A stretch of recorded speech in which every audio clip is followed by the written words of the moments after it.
the better you know somebody, the more likely you are to know if they're sad or happy or whatever, because you know them, right? But we're social animals, and we have a lot of things in common. If I'm sad right now, if I'm a little bit sad, you might not even know it. If I'm very sad, I might start crying, water coming out of my eyes, and sobbing sounds, right? I'm not sobbing sounds and water out of my eyes to tell myself that I'm sad. I already know I'm sad. So subconsciously, in my wiring as a social animal, it's because something's wrong with me and I want my social circle to come fix me. Now, consciously, I might not want you to come talk to me at all if I'm sad or whatever. But that's what's happening. So as a society, we're just not behaving the way we were wired to behave in the social animal realm. We're way plugged into this and maybe our own close circle, but we're way unplugged and we don't even notice a lot of times. Someone could be, in some workplaces, someone could be sitting at their desk sobbing and someone would either just willfully or they just wouldn't notice. They're busy. So the main point I want to make about sadness is because it's probably the easiest one to, it's the lowest level thing, someone just having a bad day, is all too often in our fast-moving society, we don't notice this. So if someone does, it helps. Whether you know it or not or believe it or not, it does. It helps. If I'm having a bad day and I'm sad and you notice it, you may not know me very well. But, you work around me and you notice I always have, a coffee cup. So you might just bring me a coffee and say, man, I had a bad week last week. You look like I felt. Here, have a coffee. And you know what? I might say, I don't like coffee. I like lactase. Get away from me. But somewhere inside of me, I noticed that. Now, what if I was thinking no one cared about me? What if that's why I was sad? What if I convinced myself this was a cold, faceless organization and nobody even knows I exist? And then you display concern for me because I look sad. You just helped me a little bit. Even consciously, though, I don't want anything to do with it. Subconsciously, it helps. And the reason I'm mentioning this is because this problem that we have, a lot of people, our society is sick, right? Society coming unglued. It's a huge problem, but it didn't start huge. Little things matter. We got here slowly, and there is no entity that's going to bring some program from above for this country or this world that's going to fix it. It's not going to happen that way. If it's going to get fixed, it's got to be us, in our little corner of the world, right? So I started thinking, a great way to think of this is, if society is sick, then let's be the white blood cells. Let's go find that infection. And you know what the infection is? It's little things. Each one of us in our area. That's how it's going to get fixed, big time. It's the only way it's going to get fixed. So there you go. Enough of that. Let's talk about something fun like bullying. This definition is a good one. And just so we stay out of the semantics realm for a second, the way that this is being defined here in the bullying and the way that the people, the government for sure, the Bureau of Labor Statistics and the Workplace Bullying Institute, private organizations, is defining it as someone being singled out and treated differently than the rest of the group. Okay? A lot of people have asked me, well, there's someone in our group that does a lot of these things to everybody, and I say, well, okay, so you got a first-class jerk there. And if you want to call him a bully, call him a bully. But at least everyone in the group is treated the exact same way. Now, if you treat me really, really badly, and you don't treat anyone else that way, and everybody else notices that, that's a lot worse for me. It's very, very, very humiliating. It's very bad. I've had bullying in this presentation for almost 5 years, but I didn't spend any time really on it other than to say it was there, because I didn't appreciate how bad it was. It was only since this summer and Bill and I talking and us getting knee-deep into research and really looking into it. It's so much worse than I ever thought it was. It's really bad. Now, the last sentence in that definition right there, it says it occurs when people use their power to control or harm. That is what bullying's about. It's about control. Straight up, first and foremost. This is a person who's probably themselves insecure at heart, who realizes they can exercise some control over someone else. And a bully will never bully someone that they know they can't bully. They'll bully people they know they can bully. That's why it's so bad. One of the reasons why. Now, it could be official authority. The bully could be the boss. Often is, right? But it doesn't have to be. It could be unofficial authority. It could be, the football player thing. Who knows? But it's about control. Always about control. Organizations it says allow and encourage, right? Those are the same thing. If organization knows this is going on and they turn a blind eye, not only are they allowing it, they're encouraging it. Behavior is going to get worse. That's how we operate as humans. If we're allowed to do something, it's a reward. It's conditioning. We keep doing it. By the way, that applies to all of these behaviors.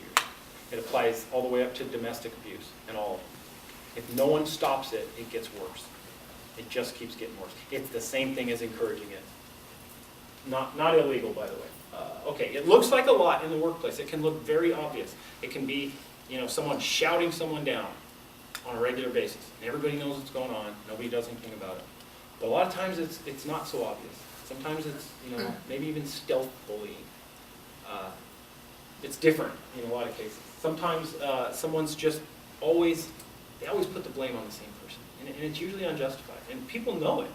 And the person being blamed knows it's not my fault. Why is he mad at me about this? It can be someone just being excluded. Every Thursday the group does this and John never goes. Well, the group knows that.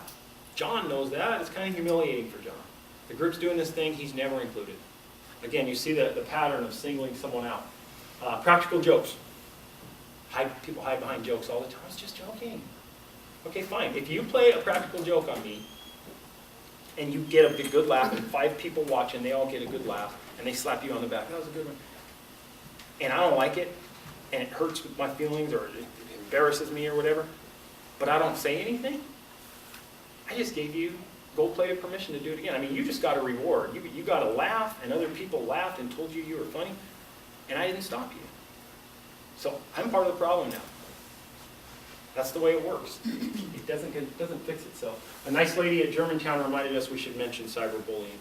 It's just yet another form, another way for people to treat one another badly, and it's getting worse. Yes, sir. So let's take the person who was being bullied, and you said they're part of the problem because they didn't do anything about it, or not part of the problem, they contribute to it. How does somebody who's truly afraid and intimidated of a bully, because that's why the bully goes, they pick somebody who they perceive, right? Absolutely. How do they address it effectively if they can't do it directly to the bully? Yeah. Fabulous question. It's almost like you read ahead, because that's exactly where we're heading right now. So if I don't hit that in the next 2 minutes, let me know, but I'm pretty sure that we will. Just for a second on statistics, like I said, they're people, right? So, I mean, look at that second one. Over half of people out there have either seen it happen or it's happened to them. How many didn't report? Those are people that report. How big is this number? How bad is this thing? This social behavior that these social animals that we're going around doing to each other. And a lot of people are turning a blind eye toward it. How bad is it really? If you care, the New York Times tells us most bullies are men. And men bully men and women equally. And women who are bullies, they tend to only bully other women. I don't know why. It's fun to mention. Maybe I'll do a thesis paper on it. Okay, the organization, for a minute. If they don't care enough for the right reasons, the humanistic reasons, right? They should care for the bottom line, because it's costly. It hurts a group. It hurts an organization. Work is impeded. Your reputation suffers for sure. I mean, if something bad's going in a group, most people know what's going on. People outside the group know what's going on. They point at that group and they say, man, they suck. Look what's going on in that. I'm glad I don't work there. A lot of bad things. In fact, the only person that gets anything out of bullying is the bully.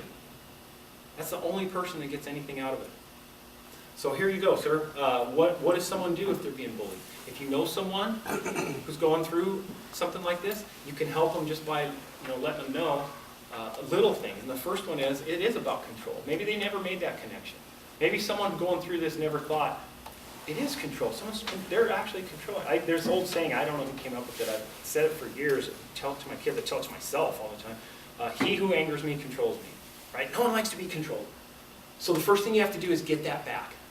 Okay? Now, for a person who's willing to do it face-to-face with someone who's treating them badly, whether it's practical jokes or whatever form of bullying, then that's it. They just say, you know what? I know what's going on here, and I don't appreciate it. It makes me feel bad, and I'm not putting up with it anymore, and I just want you to know that. What do we tell people in sexual harassment training forever? Now, here's the thing about most bullies, probably the vast majority. They either lie about it, or they're telling the truth, but they say they didn't realize they were being a bully.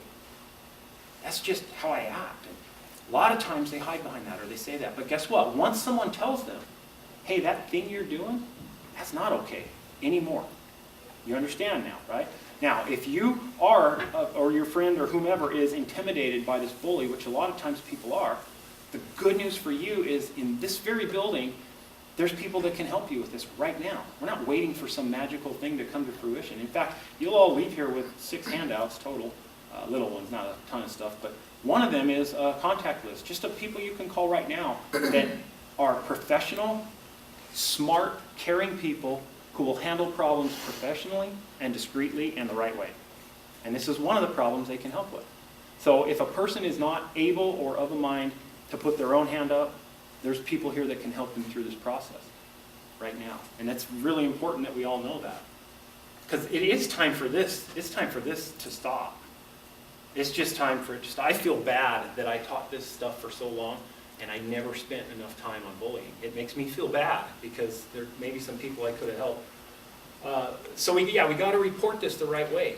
And a lot of times bullies are clever, sometimes they're stealth, sometimes they're really smart. You gotta take copious notes. If there's emails you can save, whatever you can do, okay? You gotta do your due diligence here. Here's another behavior that we social animals do to one another. This one probably happens more than you think. This one happens more than you probably think. Sorry, English major. And sometimes it happens to a small degree, and maybe no one even really notices. And sometimes, rare cases, it goes to the whole fatal attraction and someone's rabbit gets boiled. But whatever it is, it's not okay if it makes someone feel bad. So it might be, quote, innocent or small. But I'm going to tell you, again, same thing we just said about bullying. In fact, all these behaviors, at some point, if it's making someone feel uncomfortable, they need to do whatever they can to stop it. And if they can't do that themselves, they don't have to. There's people that can help them. Sometimes this one, can go like we see worst case scenarios, like all of them can. And cyber stalking.